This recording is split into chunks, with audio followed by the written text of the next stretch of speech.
Oh, well, I guess I'll just catch up on a little reading here as I wait for our Uncle Neely, because no one is in demand like Uncle Neely. This is a pretty good magazine. You should check it out. All right. Hey, what's up, everybody? Welcome to 2025. This is the Pregame Network. I am Tolly Carr. It is officially the off season for many of us out there. Still some games to be played, some games going on right now. So it's all football here, early January. Let's welcome in. I think he is done. I think he is here now from one show to the next. Neely, like 30 seconds ago, I was literally watching you right here on the Pregame Network, and you jump from one show to another, man. The season is not over. You are in demand. In the words of Sean Carter, who most of you know as Jay Z, back to back, double plat, did what you want.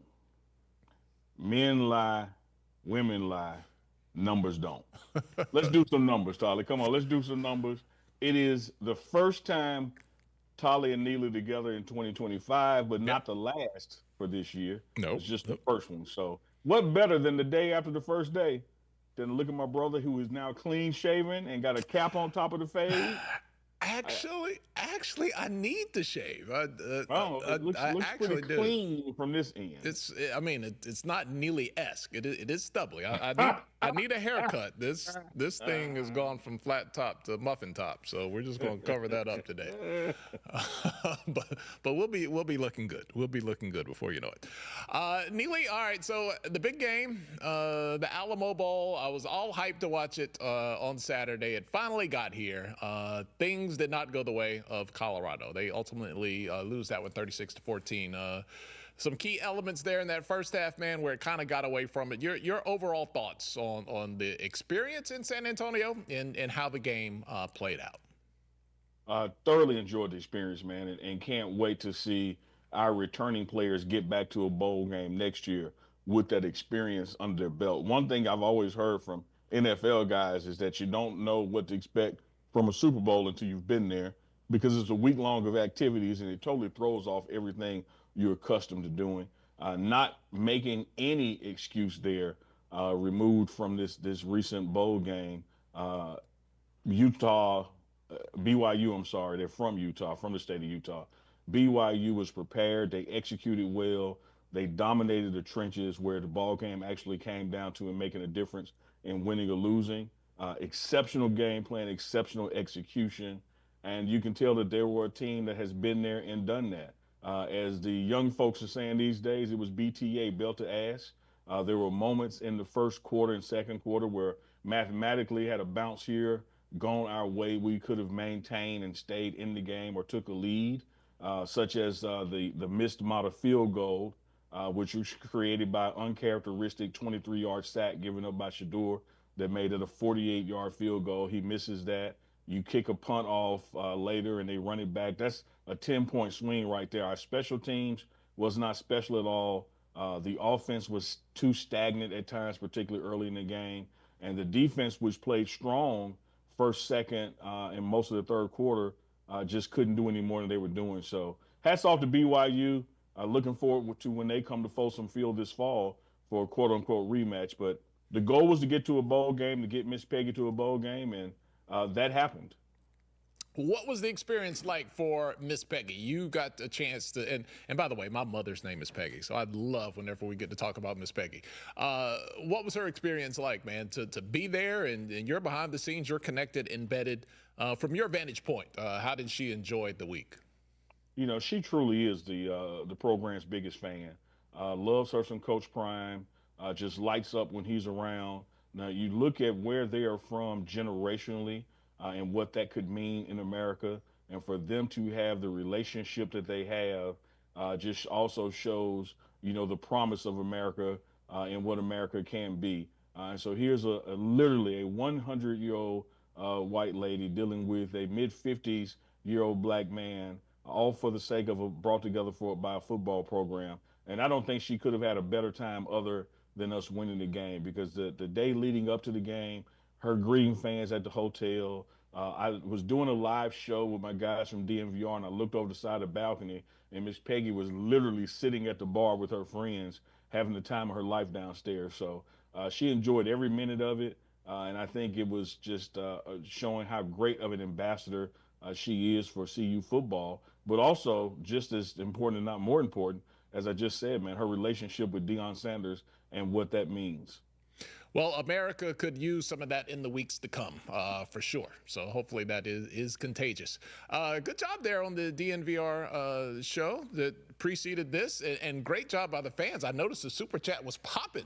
I hope everyone didn't spend all their money already. I'm just saying. I know how the post-Christmas blues can be come January when you realize that you spent all of your money on those people. But no, seriously, good job. That was a great show. Enjoyed watching that. Neely, my takeaway from watching the BYU game, and we'll move on to other things here. There's a lot to talk about. I felt they were the looser team because for Colorado, this was a big bowl game, a big chance to get 10 wins. And it was going to be, I felt, more of a win for their program, considering where Colorado had come from. I felt BYU was maybe a little more disappointed that they had lost those two games late in the season and it had bigger goals. And I felt like maybe they just played looser because they really didn't have anything to lose because they had lost what they really were shooting for in those two games. And they appeared to be the looser team to me coming in, the onside kick and just the way the whole thing played out. I agree with that.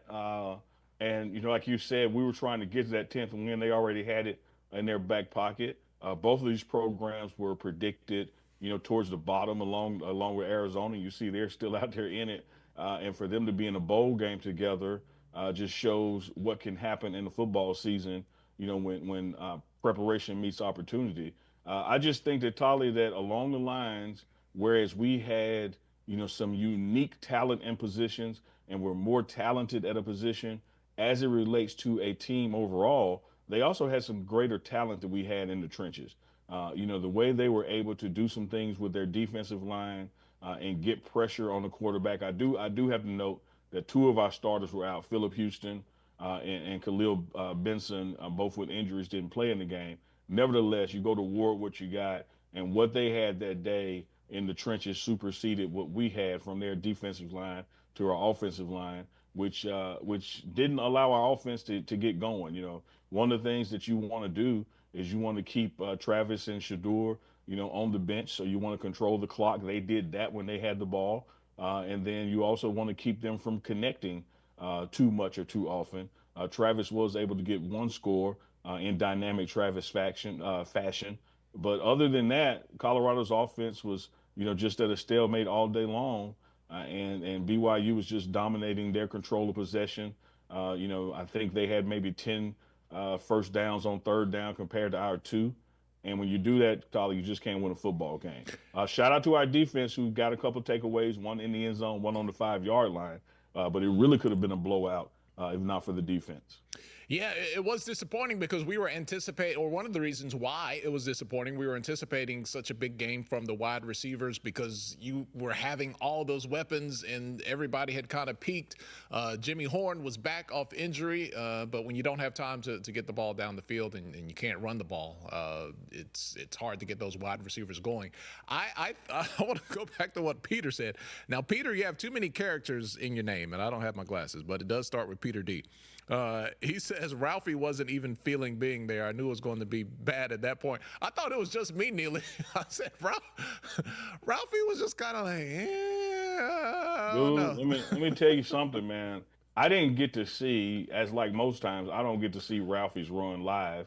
I see it as some kind of highlight or replay. So we were doing the the DMVR post game show. And I asked about, well, how was Ralphie's Run? Did we at least get that? And everybody thought I was trolling and being funny. And then they showed me the run. I was like, oh my God. Like that was, I think I could walk a dog faster than Ralphie ran. Like none of the handlers' hats flew off. She wasn't having it. She wasn't feeling it. It was not the vibe at all. It was only until she saw that trailer that she did like a half-ass gallop, but it was not a Ralphie run. Was how often does Ralphie go to a environment outside of Folsom? I figured that had to be it, just the unfamiliarity in the new place. Yeah, I'm not a historian to it, but I don't think it's going to take place at someone's visiting stadium when you're the visitor. It's a neutral site thing. So I have seen footage of the Ralphie, her predecessors, running in bowl games before. But I don't even think again, Tyler, this doesn't even count as a run. Like they opened the gate and she kind of looked around like, do what now? Where are we? Why are we doing this? Oh, Peter follows up. Peter says, I would have felt better if she just would have took a dump on the field. That might have been more apropos. Well, that's what the team did. So it's been two dumps out there. Neely, I felt good when Travis had that long run that set up what appeared to be a touchdown. And when Colorado walks away with no points and a missed field goal, as a fan, that kind of took I was like, oh boy. My hope diminished very quickly at that point because it had been rough. You said it was going to be a slow start, and we've seen the slow start. And I said, okay, now here we go. And when what I thought was a sure 7 points turned into 0, my hope was very small at that point. Yeah, even at halftime, Tolly in the locker room, before Coach Prime spoke, while he was speaking, after he spoke, there wasn't a down head in the locker room. Like everybody knew we were still in this game, and everybody believed we were going to win this game. And so what you're talking about before half was just one of those things like, okay, we've been here before. We've started slow before. We know we got the talent. It's going to click and get going. And it just didn't happen. When you don't get points out of situations that you surely should get points, it's just deflating.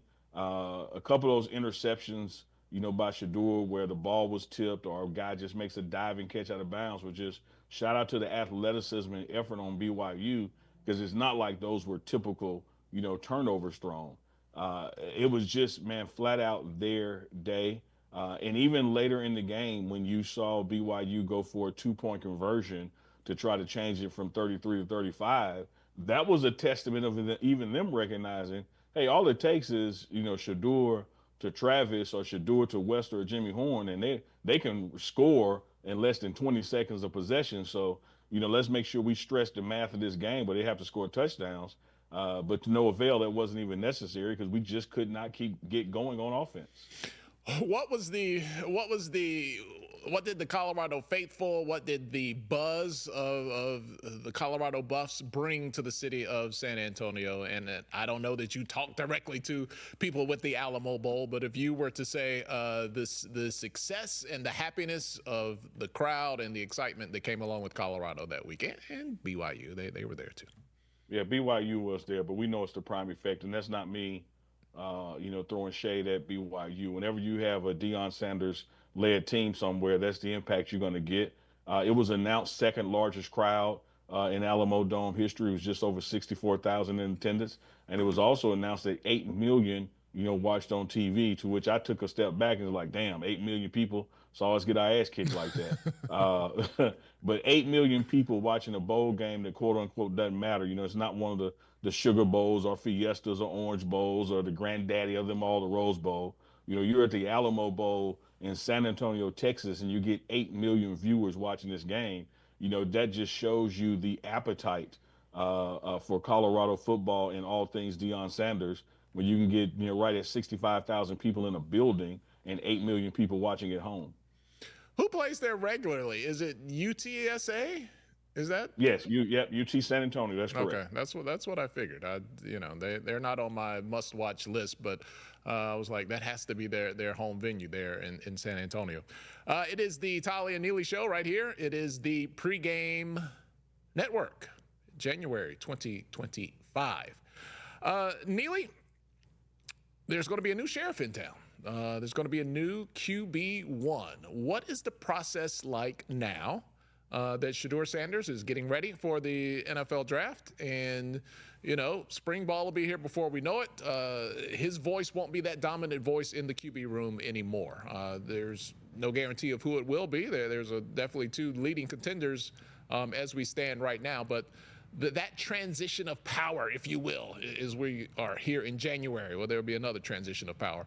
What is that process like, man, to give the new alpha dog there to take over the team? Looking forward to next year. It's a wonderful opportunity for one of these young men. You know, you got the transfer from Liberty, and of course, you have the historic signing of Juju Lewis out of Georgia.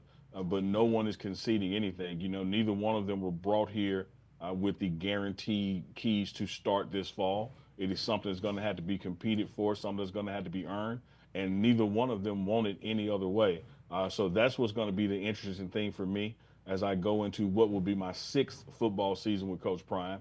The past 5 seasons I was with him, you knew who the quarterback was. He inherited a quarterback with that spring COVID season, and then that fall of 2021, it's been Shedeur Sanders since, with no real or even orchestrated quarterback battle at all. He's just always been, you know, the top dog. So now you're going into a season where it's going to be interesting to see, you know, reps get shared more balanced than they would have been going through spring ball, where everything from attending meetings on time to how you carry yourself in and outside the building to what you do in the weight room with the strength and conditioning staff, all things matter going towards spring ball. And then spring ball leads you to summer 1, summer 2, and somewhere before August fall camp, you kind of know who your starter is going to be based on that. So I'm looking forward just to the process of opportunity to see which one of these guys are going to emerge. I know that everyone is going to say, well, you know, you brought Juju there for a reason, he's going to start, but you better believe there's going to be a competition for it because no one's just going to concede anything to anybody. People want to compete and they want to earn it. Talk about the standard, Neely, that's been set there. Shedeur has been the quarterback. Now people may think Deion Sanders has never coached another quarterback in college. That spring season at Jackson State, he did. Shedeur was on campus, not playing, but he was there on the sidelines. So this won't be the first time that Deion has coached, or Coach Prime has coached someone outside of his son. No, not at all. He had a quarterback that spring, and I think maybe 2 of them got playing time throughout the spring. So there was a QB battle, if you will. Those quarterbacks moved on and were not with the Jackson State team that fall when Shedeur's college eligibility, you know, did begin. So he knows how to coach and bring the best out of other folks.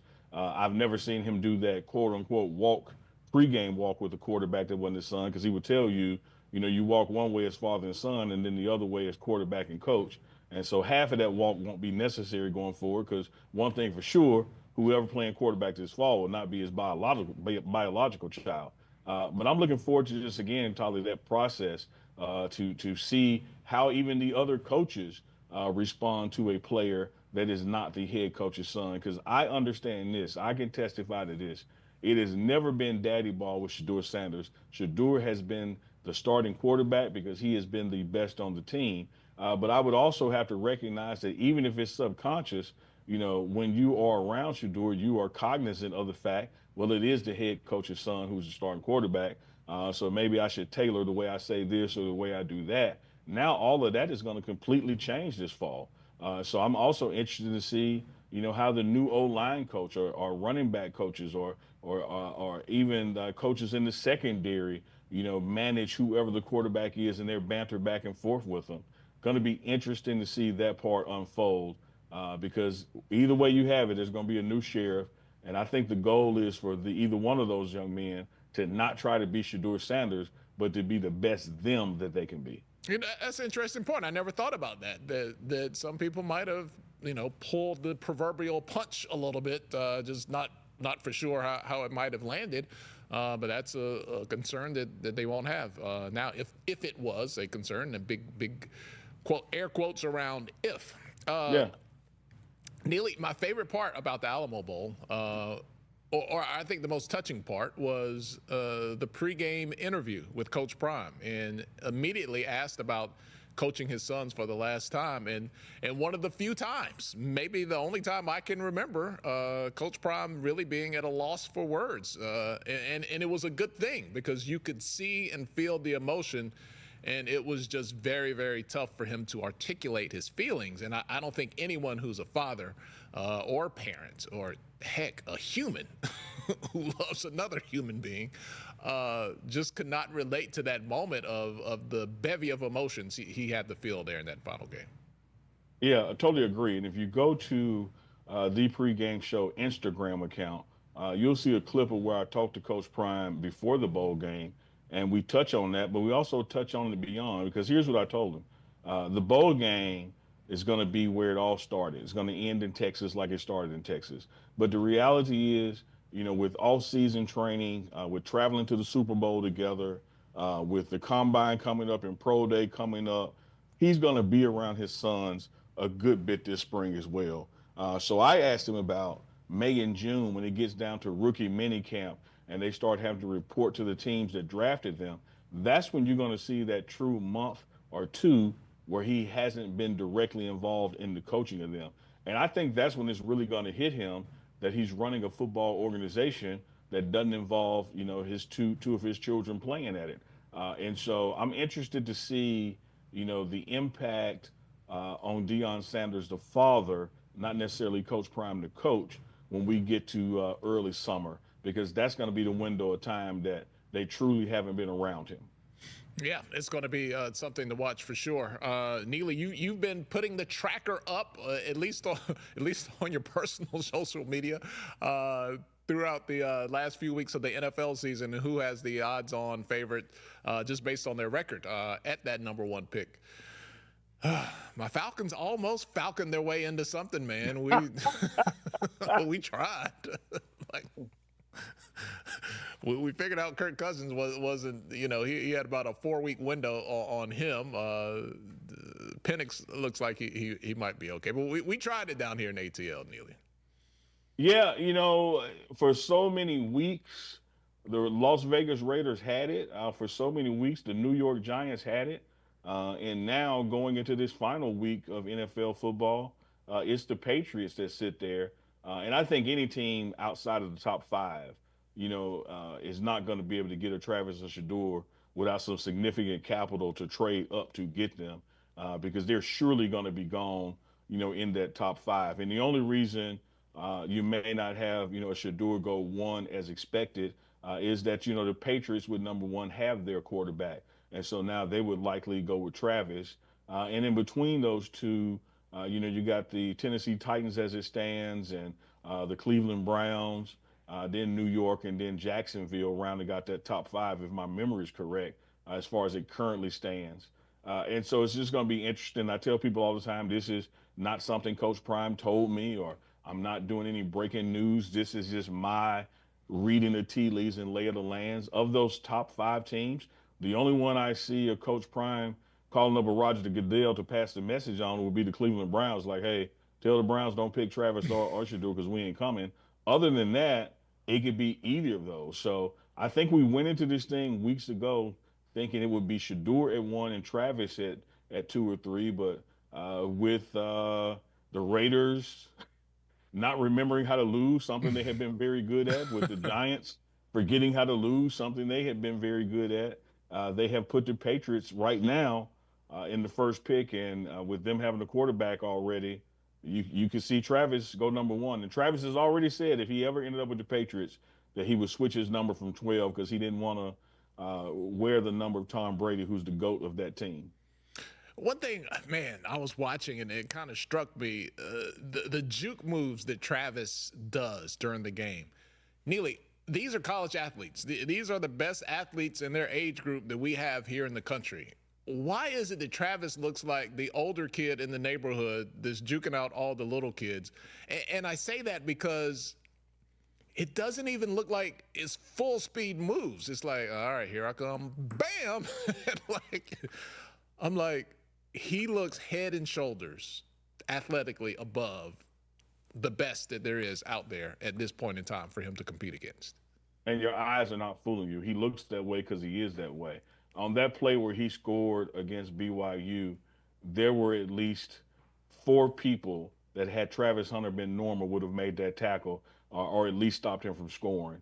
And with just a head fake or a twist of his hips, he made college athletes who have been playing 3 or 4 years, who have a weight room and cafeteria just like he does, he made them look slow and inexperienced. Nobody touched him.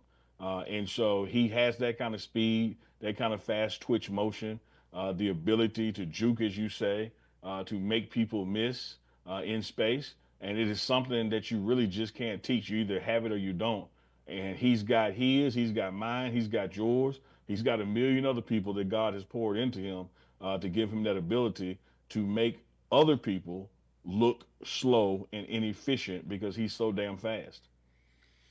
All right, we've had some coaches be elevated and take on new opportunities. One of our favorites, Coach Dancy, a couple of years ago, he's the head coach at Mississippi Valley State. He is now a position coach in the SEC. Neely, you're from Mississippi. Without the opportunity provided by Deion Sanders, have you ever, and I'm not saying that it hasn't happened, I don't know, but the likelihood, the probability of a coach going from Mississippi Valley State to Mississippi State, in the SEC, like, would that have happened? Hell no. When you look at the distance between Mississippi Valley and Starkville, both of them are around the same latitude, longitude, whichever one it is. They're straight across from each other about 2 hours damn near. So you ain't talking far apart. But a guy like Vincent Dancy, who played college ball at Jackson State, rose up through college ranks, becoming a head coach at Valley, had to go all the way to Colorado for an opportunity given by Deion Sanders before he could get the same position at Mississippi State. That is just the way the world works in college football in America, because we know things still have a racial lens in America, particularly when it comes to opportunity in some spaces like the SEC. And so it was critical that a Vincent Dancy moved up and out to Colorado to have the opportunity to come back home and do something at Mississippi State. It just does not happen without Coach Prime tapping him for that job. The same thing with Phil Lodeholt, the offensive line coach, an accomplished player in college, an accomplished player in the NFL. But it was Coach Prime who gave him the opportunity to have his first room as quote unquote a unit coach, a position coach in college football. And amazingly, only doing that a year, and now all of a sudden he's qualified to coach in the SEC. It's what you call the Prime effect. And Coach Prime ain't mad.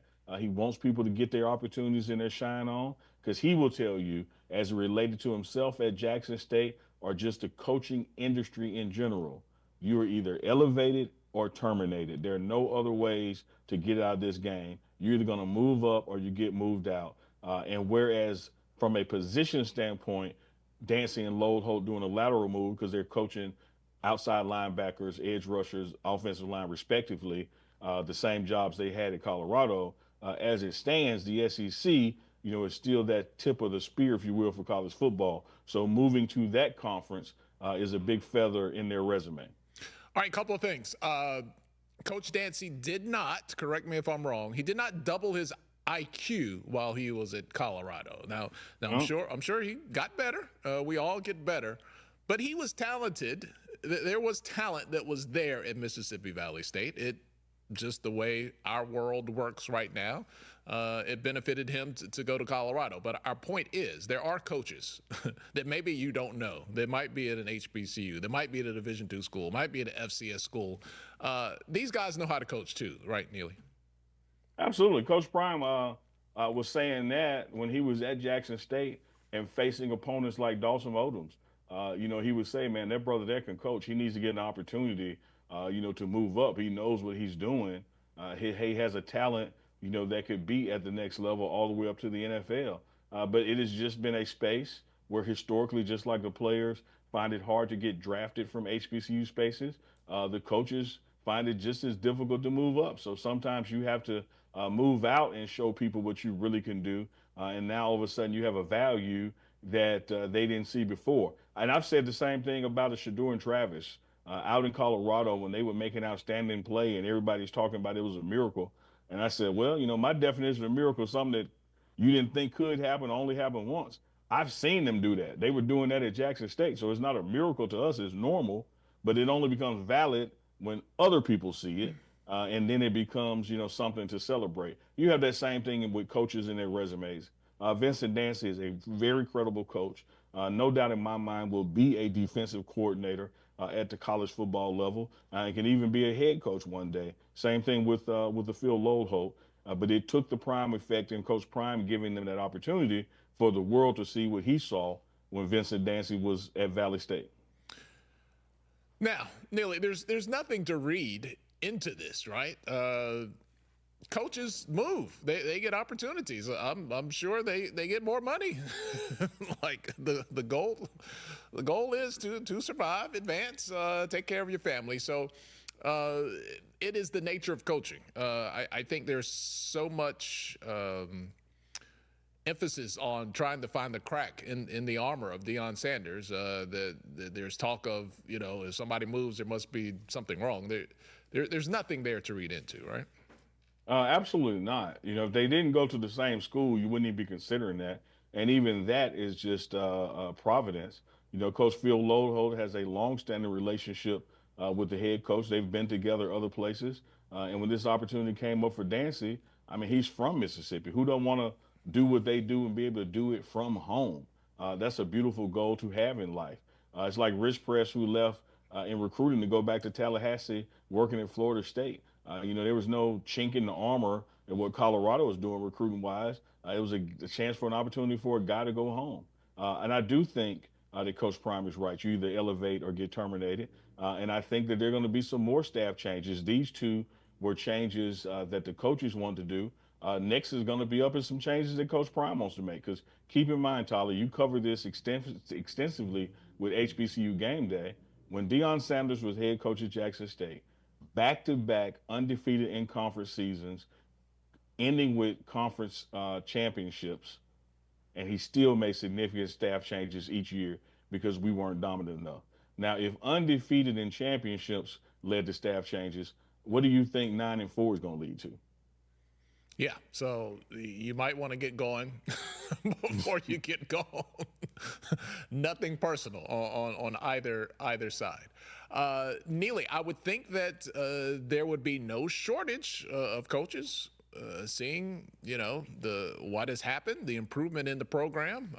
You can see everything because Colorado is wide open with the embedded media there, specifically the Pregame network. So I think I say all that to say that there should be some qualified candidates on the phone.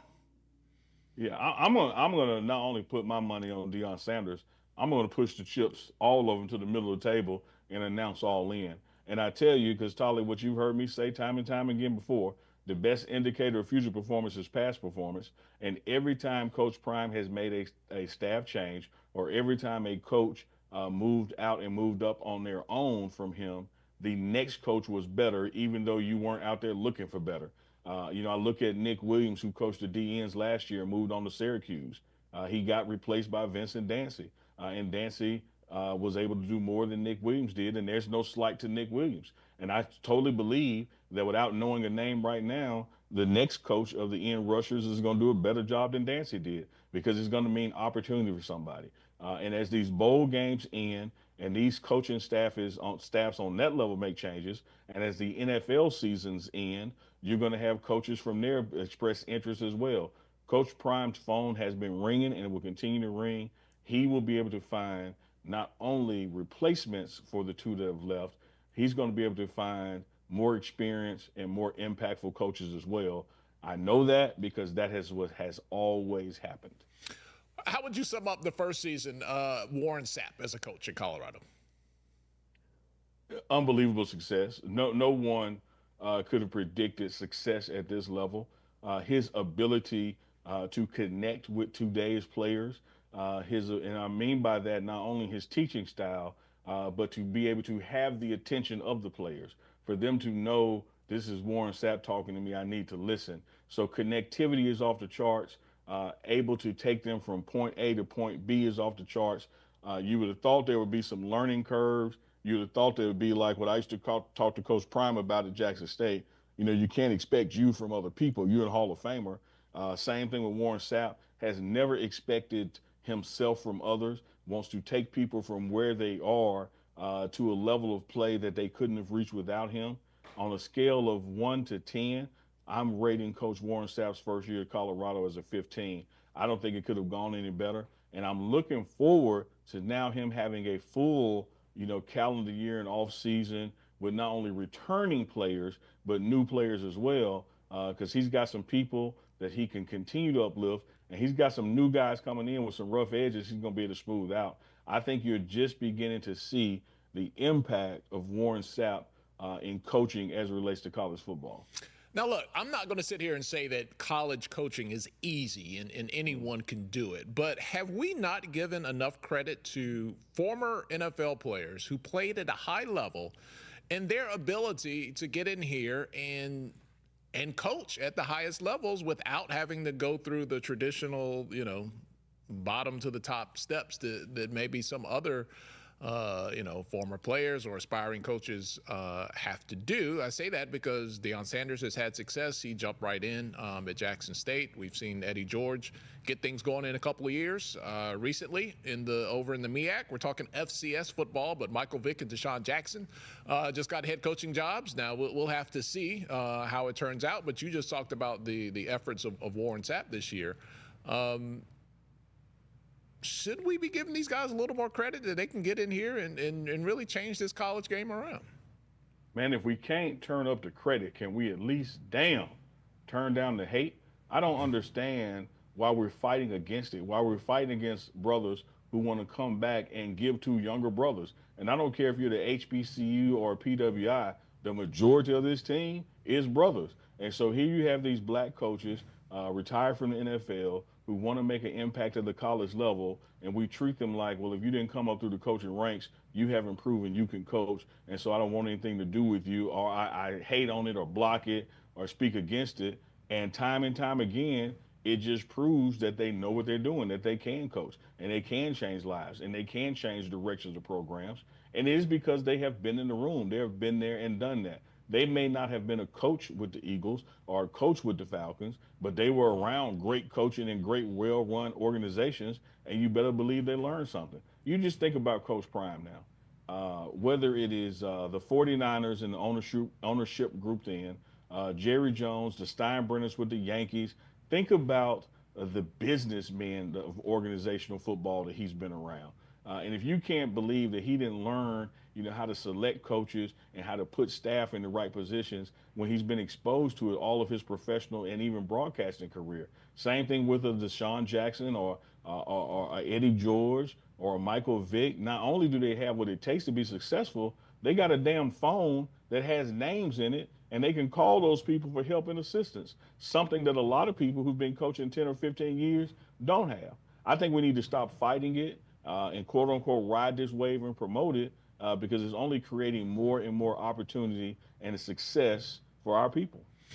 I think one of the misnomers is, and you and I and people at our age group, we kind of saw this with Magic Johnson when he tried coaching. But I think the misnomer that gets put on these athletes is, well, they're so talented that they will not have the patience to deal with anybody who's not as talented as they were. And I think part of the extension of that is assuming that they got to where they were and they accomplished everything exclusively by talent. Neely, I think talent can take you through college for sure. But when you get to the pros, you got to study film. You got to be prepared. You can't just be, because you're not going to be that much athletically superior than your peers once you get to that 1% level. Last time I checked, Tolly, 3 + 3 was 6. 4 + 2 was 6. 7 - 1 was 6. There's a lot of ways to get to 6. Here you and I are doing a show together, and we've had completely 2 different paths to journalism that led us to be able to do a show together. And you can't knock either one of those paths. I can't say that being, on sports news in Carolinas is a waste of time, like you can't say relationships is a waste of time. It takes everything to get where you're going. And if you learn how to utilize that and harness it, who cares what path you took to get to the number 6? Whether it was 4 + 2 or 7 - 1, it all works. And I think so many people buy into this traditional stuff when it comes to us, that we hold us to a different standard than we hold other people. And let me give you this example. And it's not apples to apples, more like apples to oranges. LeBron James gets Bronny James, who knows how to play basketball, onto the Lakers, and everybody's mad as hell. But nobody said a damn thing when Dr. Bus gave Jenny Bus the team. This is true. This is true. But Miles, our director, is a Lakers fan. Miles says lots of things because the Lakers keep him with an ulcer. He's the only 25-year-old dude with an ulcer that I know. Yeah, Miles also went to Japan and China for 2 months and didn't come to work none. So, yeah, I got stuff I can say about him too. Not to mention the internet and power outages. Blame it all on Miles. He Absolutely. You always blame it on the guy you can't see. I'm looking at you. He wasn't even here some of those weeks we had those rough shows. Which is why it happened. So you're only proving my point. Had he been here, it wouldn't have happened. The silent movie from a couple of weeks ago, as Neely likes to say. All right, man. How much of a break players and staff get, if at all, before preparation for 2025 starts? Already underway, man. When we left the bowl game, there were a lot of coaches, a lot of staff that took that opportunity to go home and be with family for the holidays. So they left San Antonio on the 29th. But most of them, because this was a big recruiting weekend coming up, had to be back in Boulder on the 2nd.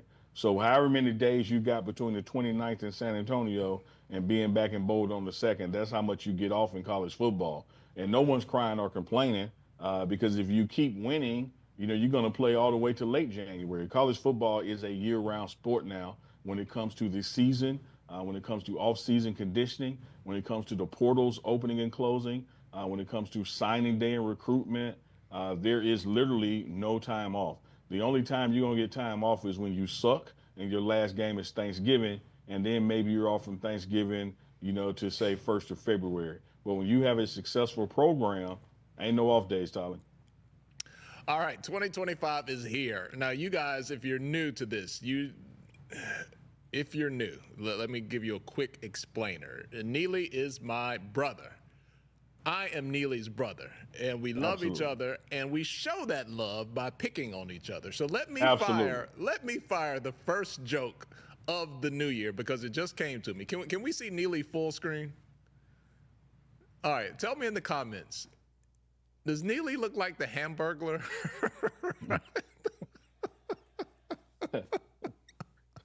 They don't know who the Hamburglar is. Robble. I was just looking. He did have the black and white outfit on, like he did. So let me help his joke out, y'all. He doesn't mean facially the Hamburglar. He's talking about the outfit. The Hamburglar, if you Google it, used to run around like some black and white gel stripes, stealing McDonald's food from people. Does McDonald's even market those characters anymore? We had Grimace. No, ain't nobody left for Ronald. They half-ass use him. We had Grimace. We had the Hamburglar, and was there one more? They had the Fry Guys, Mayor McCheese. Mayor McCheese.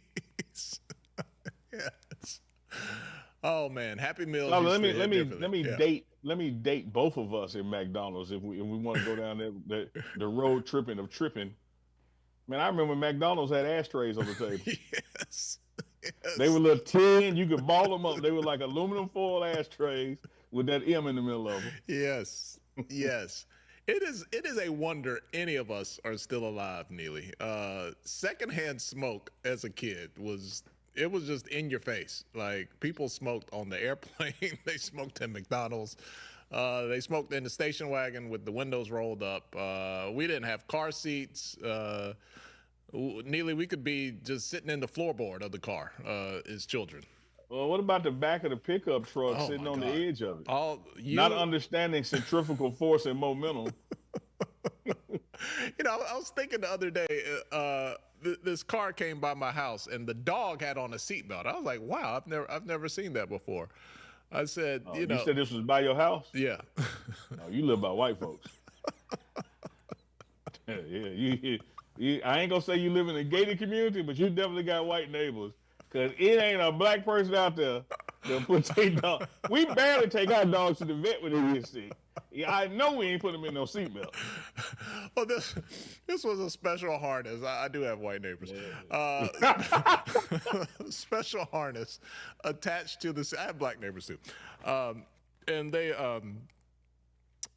it was like this thing specially for dogs. It just made me think. I was like, when we were growing up, we had the same rules as dogs. Wherever you got in the car, you could stick your head out of the window. Like it did not matter. So, Man, my first seat belt that I can recall, the first line of defense between me and the windshield was my mama's right arm.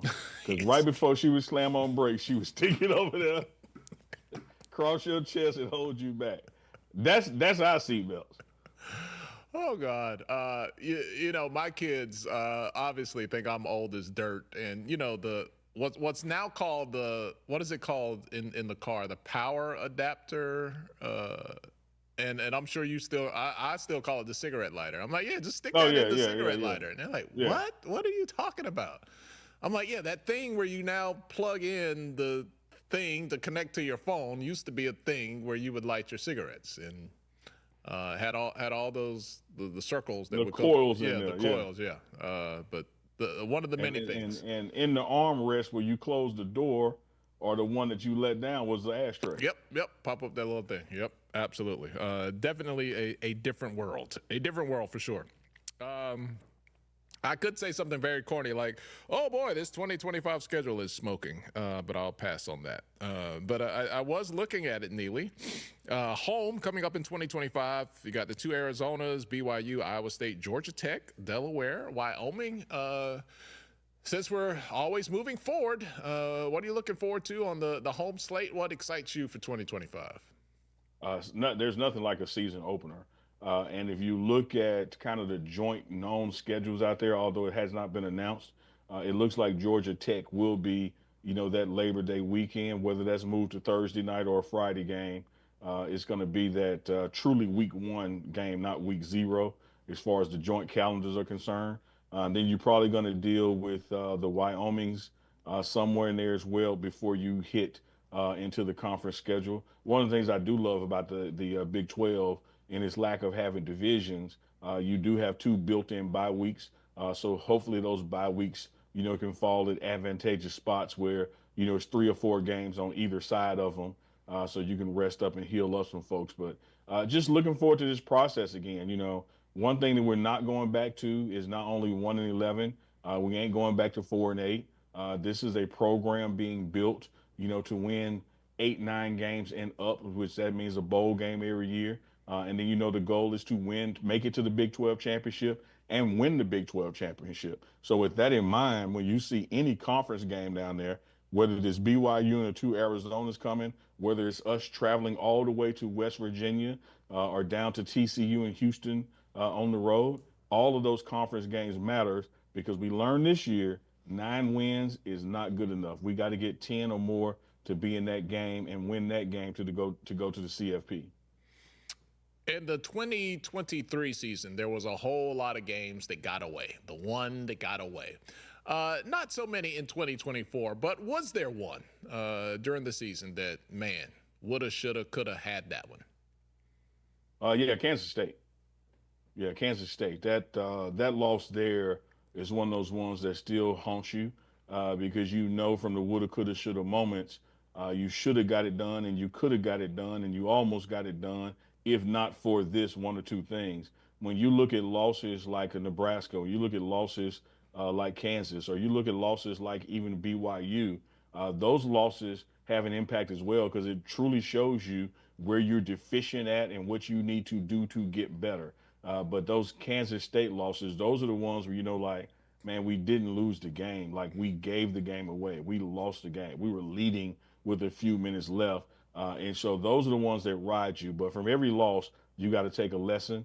The most recent loss, this BYU shows us, hey, we got to get bigger and stronger in the trenches if we're going to compete at the upper echelons of this conference. And then even in Kansas State, what you take away from that is we got to learn how to finish. You can't rest on the lead with 4 and 3 minutes left. You got to keep trying to score because you'll allow games to get away from you.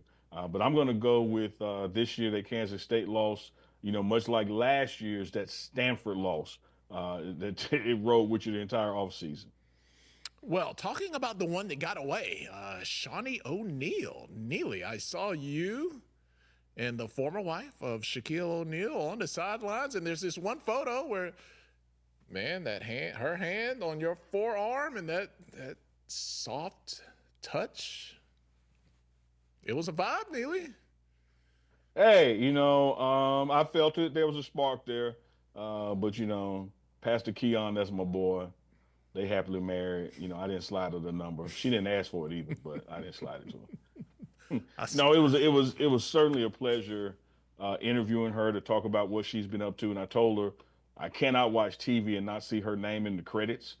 So she shared with me and thereby the audience some of the projects she's working on. And one of the things I love that she said, Tolly, is what she's trying to do for herself and her brand in 2025 and beyond is to get out of the business of pitching to people and to be pitched to. She wants to own more and more of her content and more stuff on the networking side, something you and I advocate and strive to do daily. So that's when I had to high five her and give her a hug because I think we all need to be more and more in ownership of our creativity and not just turning it over to others. For sure, for sure. And there was chemistry there. It just came through the screen. You're a sick man. I'll allow it, Tolly Carr, but you're a sick man. Hey, look, let us go back to the comments because we have touched our people, the Gen X people. All right, Neely, here's a quiz. If you had a German Shepherd in the 80s, what was that German Shepherd's name? Rin Tin Tin. If it was a collie, it was Lassie. See, somebody got the breed wrong. No, man, a German Shepherd in the neighborhood. What was the dog's name? You tell me. King. Come on. Yeah, but that ain't based on nothing. That's just hood stuff. I'm talking about the TV show. I'm not talking. I'm talking about the neighborhood. I'm not talking about the TV. But everybody was King and Rex. Like, just like every neighborhood had a girl named Peaches or Niecy Girl. Every neighborhood, every family. There's a German Shepherd that about once every 6 weeks gets loose in our neighborhood, and I'm not sure whose it is. But every time I drive by and I see him roaming, I'm like, oh, King is loose. King is loose. Let me hurry up and get in the house. Your current neighborhood? Yeah, man. I told you. King need a seatbelt. And I know which house that King came from.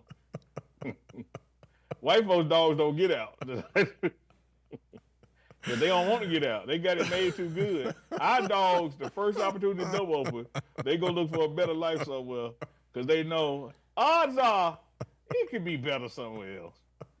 White dogs ain't no way it's better nowhere. Oh, so they get tired of them leftovers. Say, I want some of that dog food I see on the TV. Speaking of Tolly, this was last summer, I think.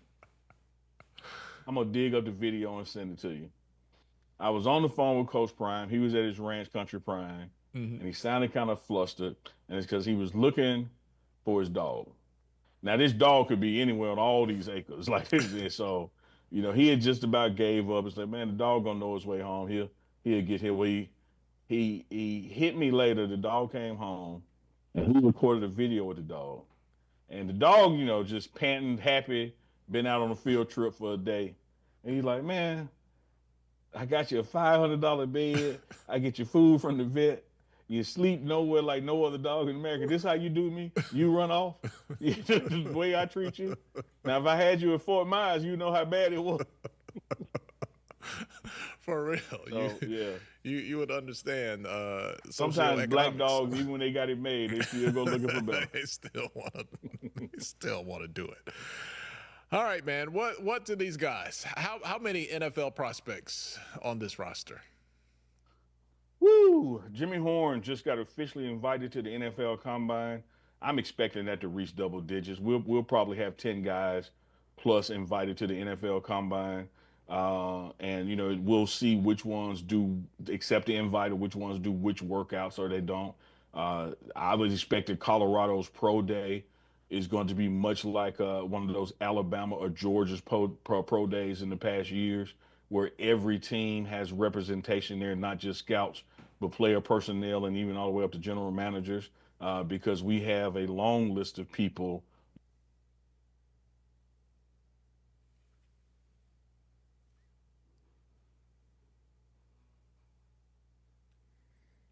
All right. Neely, we lost your audio for a second there. I heard long list of people. I do see your lips moving, but I did lose your audio there. So I don't know, man. We'll try to figure it out here, and if we don't figure it out, we'll just call it a show. What do you think, Miles? We'll give. You got me now? All right. Yeah, something. The battery. Look. Did you pay your internet bill, Neely? You know they'll. No, what probably happened with the back-to-back shows, my wireless mic probably ran out of juice. Yeah, normally I have time to charge it between shows, so we'll chalk it up to that. But what I was saying was there's a long list of players that have NFL ability with Colorado. So I expect not only most of them be invited to the combine in Indianapolis, I expect our pro day to be well attended like Georgia's and Alabama's were back in the day, because we got a lot of guys that the NFL is going to want to see. That pro day will be a TV show, like literally. Yeah. Yeah, knowing Coach Prime, he's going to make that happen. Like this, and tell you what I even think too, Todd. And again, this is not quoting him. This is just going off of history. Colorado's pro day is going to be so big. Look for him to do what he did at Jackson State and invite surrounding Colorado schools. Look, man, just bring your athletes to ours, because ain't no need in scheduling yours the same time as ours or the next day, because they're gonna be here with us. So you might as well, get in where you fit in and come rock with us. And he did that at JSU, extended that to not only HBCUs in the state, but the USMs as well, because he knew everybody was going to be here, to watch the Aubrey Millers, et cetera, at Jackson State. So it's going to be the same thing in Colorado. Like, who's not going to come see Travis Shador, Shiloh, Cameron Stillman, Craig, Shane Coates, Chidoze? Like, the list goes on and on. Cameron Stillman Craig, does he get enough? Man, great story, great output on the field, and a guy who just said, "Look, man, I'm rolling with Coach Prime," and it paid off for him. Yeah, he doesn't get enough, and you can't talk about him enough, and he don't give a damn if you talk about him or not, because he's just going about his business on the field. But here's a guy back in high school that took a chance on Coach Prime by moving to Texas to play for his high school team, and then had another scholarship that fell through. And Coach Mathis talked to him about Jackson State, and then there about Colorado. So he is believed, and that belief is going to pay off for him. He has truly transcended his size. The knock on him was that he was small, but no one sees him as small when he hits you. No one sees him as small when you talk about his football IQ and acumen. He is certainly going to play in the NFL. And as Rob Livingston, his current defense coordinator, said, and Charles Kelly, his former defense coordinator, said, if Cam Stillman gets to your camp, he's never leaving. Like, you're not going to be able to cut him or waive him. Wherever he ends up, he's going to make the team. What details can you give us, or opinion, idea, whatever, for Travis, for Shador, their preparation, because they know they're going to get selected. They have the resources to do whatever they want to do, and for whatever it takes to get ready. What do you think that journey is going to look like for them over the months to come? Well, they're gonna treat this like a normal off season. The season just ended for them, so they're going to take a couple days, if not a couple of weeks off, let their body rest, let their body heal up. Invest in some things like some yoga and massages to get their bodies recalibrated. And I would say about mid-January, they're going to start back working out like it's the off season. Their draft status, has pretty much, whether we know where it is or not, from a GM perspective, is pretty solidified. Winning or losing that game didn't mean anything. Just like them doing the workout today or not doesn't mean anything.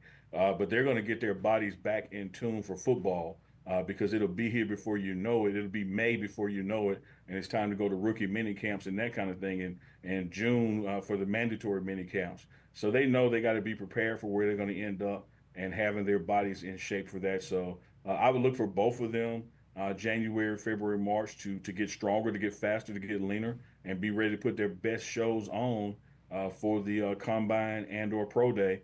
depending on which workouts they want to do at either location.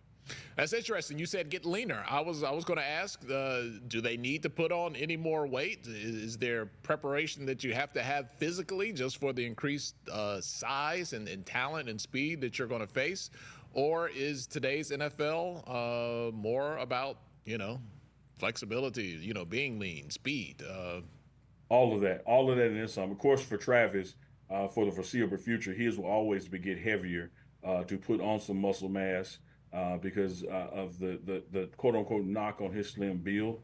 And I think for Shador, it would just be tightening up in some places, so you quote unquote look that part. But he certainly don't want to put on, the kind of muscle that makes him have to change his throwing dynamic. But here's what you got to understand: when you're in the season and practicing and playing, it's easy for those midnight snacks to fall off your body naturally. When you take about 2 or 3 weeks off from your bowl game to start back working out, it's easy to gain some weight that you didn't want to gain. So it's going to be that kind of leaning and toning up as they would do in a normal going into an off season. You and I can speak from experience on that. Absolutely. Tyler, I tell you this: Yes. a pound in a month ain't nothing. But in a year, that's 12 pounds. And in 5 years, it's 60. Yeah. But it wasn't nothing but a pound a month. It was just a couple of cookies. That's all that. And you didn't even like them. Like, you didn't even enjoy the cookies. The cookie of your childhood was what? Don't say Oreo, because No, Chips Ahoy chocolate chip, man. See, Neely, you lived the good life. Mine was butter cookies. And if you don't know what butter cookies are, I absolutely know what butter cookies is. But now, the real staples at my grandma's house, them damn Nilla wafers, not vanilla wafers, because they were so old, the VA had fell off. They just Nilla. Hey, a Nilla wafer could hold its own for a little while. When a butter cookie went soft, oh man. But they have what's in economies called the law of diminishing return. It's only so many of them damn things you can eat before you start hating. Yeah. Well, see, they would buy it for the banana pudding, and then you would either get to it before they made the banana pudding, or whatever was left over. Absolutely. After, and they didn't call it banana pudding; it was nana pudding. Nana pudding. Now, I'm gonna tell you in the audience, your neighbor's dog might have a seatbelt, but you black. Ain't no mistake about that. Was there ever any doubt? Was there ever any Mama doubt? named Peggy, you know about Nilla wafers and Nana pudding? You blackity black. Look, I got some beady beads back here, man. It ain't all Billy Ocean up here. I got some beady beads in the back. Caribbean queen. Come on. Ginger snaps. Oh man, ginger snap. Yeah, they were there. They were there. Some people talking about Shiloh. What do you think about Shiloh in the NFL? Oh, he's going. And it could be a scenario. Him and Shador could be on the same team. I think the distance in their draft pick, the difference as far as what the team needs and when they need it, I could easily see a team going quarterback first round and going with a safety in the fourth round. They could certainly end up on the same team. I can't think of a scenario imaginable where in their first contracts that Shador and Travis play together. They could end up being together later on down the road. But I think whatever team that drafts Shador is also going to pick up a receiver or two from Colorado, or that was previously at Jackson State, because of the relationship and command that the starting quarterback, the presumptive future starting quarterback, would have and who he wants to work with. So I wouldn't be surprised if you got a Shador in the first round, a Colorado receiver and a Colorado safety in the fourth round. Wouldn't surprise me at all. So you see, without a doubt, Shador Sanders, a day one starter in the NFL. Based on the top 5 teams that I'm seeing, if I were to take out number 1, the Patriots, and throw out the Browns, leaving thereby the Titans, the Giants, and Jacksonville has their quarterback locked up. I don't see someone on their current roster that he would even need to learn from. He's walking in the door better than what they have. Typically, when you don't want that starter to start, it's so they can pick up some good habits from a vet, like you had a Kirk Cousins in Atlanta, and then Penix took over. But some of those teams, they don't even have a Kirk Cousins, man. Like hell, Shador will be learning bad habits from them. Yep. People talking about cookies in the comments. Somebody wants to know what were the 2 cookies with pink icing? Do you remember 2 cookies with pink icing? I don't. I don't either. Now, what was good at Christmas time? Those Christmas cookies that had all the red and the green sprinkles on them. Yeah, I'll tell you what I hated though, man. What's that? When you talked about Christmas cookies were good at Christmas, but I hate around February and you open that damn tin can and now it's sewing shit in there instead of cookies.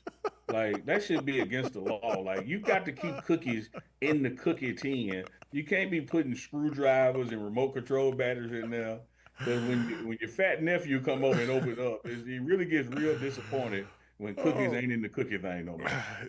But you know what? That is the best storage because you always know that the top and the bottom are going to match. Neely, not only top and bottom gonna match, you can't damn open it when you want to open it. Like it takes some work. You gotta get when that metal gets connected to that metal. Look, I made my collard greens and black eyed peas for New Year's Day. Was that yesterday? Was New Year's yesterday? Yeah, made that yesterday. I can't get the peas down pat like Grandma could. I'm pretty good at the greens. My peas still need a little more seasoning. I'm missing something. But I was putting the food up last night, and Neely, we have 1,000 pieces of Tupperware in the cabinet, and I swear only 3 of them match. I don't know where all the bottoms went to. I got all these tops that don't match anything, and I got all these bottoms that don't match anything. But if I had some of those assorted cookie trays, it would have been an absolute match right off the top. Now let me tell the audience out there something because they don't know about seasoning and flavorings and whatnot. When you want some good cereal, don't eat it out the bowl.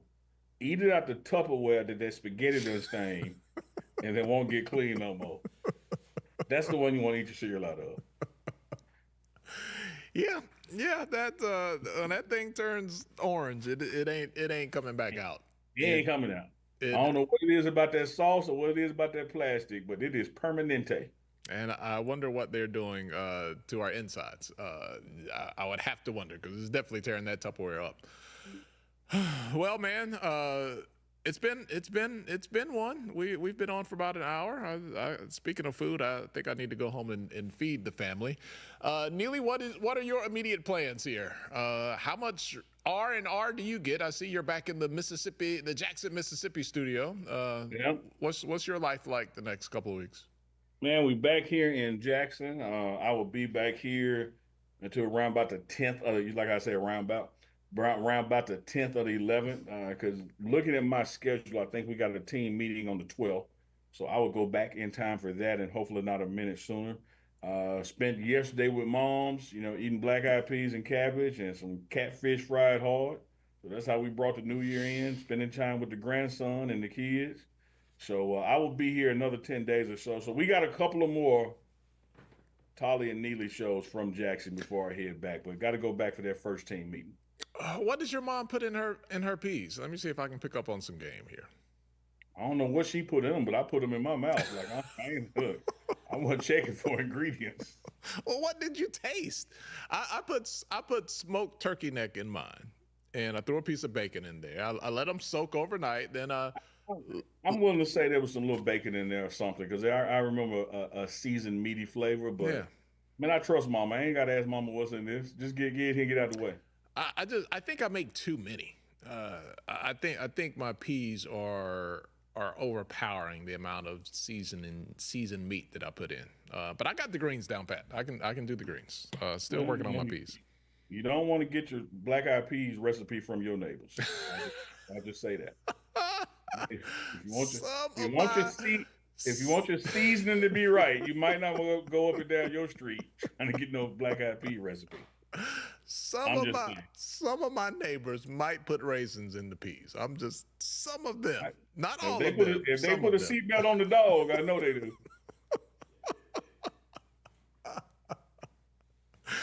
It might happen. It might happen. It just might. But I'm not willing to find out. But I'm pretty sure. But I got my trusted neighbors that I can break bread with, and I know everything's all good. All right, Neely, all the best to your family, to the grandson, to your kids, Mom Dukes, and everybody. And let's do it again next week, man. Let's do it, man. Same to you, Tyler. I enjoyed all of 2024. Yeah, we was together 2023, 2022, and 2021. Ain't no damn need in stopping now. Let's keep doing this thing in 2025. Looking forward to more joint shared content, other creative ideas to come from this partnership, man. You're kicking it in your space, and we're kicking it together in this one. Let's just keep on kicking it. All right. Thank you guys for hanging out with us and always supporting us here on the Pregame Network. Lots of great things to come for you, and it cannot happen without your support. So thank all of you guys and all of your jokes in the comments. You keep us going. For the Hamburglar, I am Tolly Carr in Atlanta. We'll see you guys next time around.